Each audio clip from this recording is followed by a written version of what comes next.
ஒரு தீவுல எல்லா உணர்வுகளும் வாழ்ந்துகிட்டு இருந்துச்சுங்க. அன்பு, கவலை, செல்வம், மகிழ்ச்சி, இது மாதிரி எல்லாமே அந்த தீவுல இருந்துச்சுங்க. ஒரு நாள் அந்த தீவு முழுக ஆரம்பிச்சிச்சு.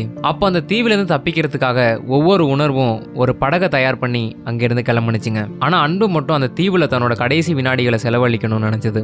எல்லாருமே போக ஆரம்பிச்சிடுறாங்க. கடைசி நேரத்துல மனசு மாறின அன்பு தானும் போகலான்னு முடிவு பண்ணுது. ஒவ்வொரு உணர்வு கிட்டையும் போய் உதவி கேக்குது. தற்பெருமை கிட்ட போய் கேக்குது.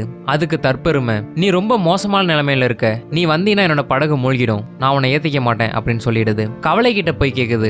நானே ஆல்ரெடி கவலையில இருக்கேன், உன்னை என்னால ஏத்திக்க முடியாது அப்படின்னு சொல்லிடுது. செல்வத்துக்கிட்ட போய் கேக்குது. எனக்கு தங்கம் வெள்ளி வைக்கவே இடம் இல்ல, உன்னை நான் எங்க வச்சு கூட்டு போறது, என்னால முடியாது அப்படின்னு சொல்லிடுது. இதே மாதிரி மத்த உணர்வுகளும் அதுக்கு உதவ வரல.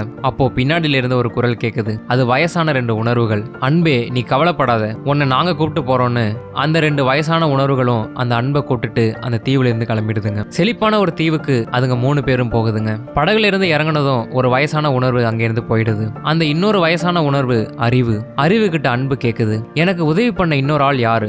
அதுக்கு அறிவு, அது நேரம். நேரத்துக்கு தான் அன்போட மதிப்பு தெரியும் பதில் சொல்லிட்டு அறிவும் அங்கிருந்து கிளம்பிடுது. காலம் போக போக தான் உண்மையான அன்பை பத்தி உங்களுக்கு தெரியும். அதனால சின்ன சின்ன சண்டைக்காக யாருக்கிட்டையும் பேசாம இருக்காதீங்க. இந்த கதை மூலமா நீங்க என்ன தெரிஞ்சுக்கிட்டீங்கன்னு மறக்காம கமெண்ட் பண்ணுங்க. இந்த வீடியோ பிடிச்சிருந்தா இந்த வீடியோக்கு ஒரு லைக் பண்ணுங்க. ஸ்டாரி ஸ்டேட்டஸ் இன்ஸ்டாகிராம்ல ஃபாலோ பண்ணிக்கங்க. யூடியூப்ல சப்ஸ்கிரைப் பண்ணிக்கங்க.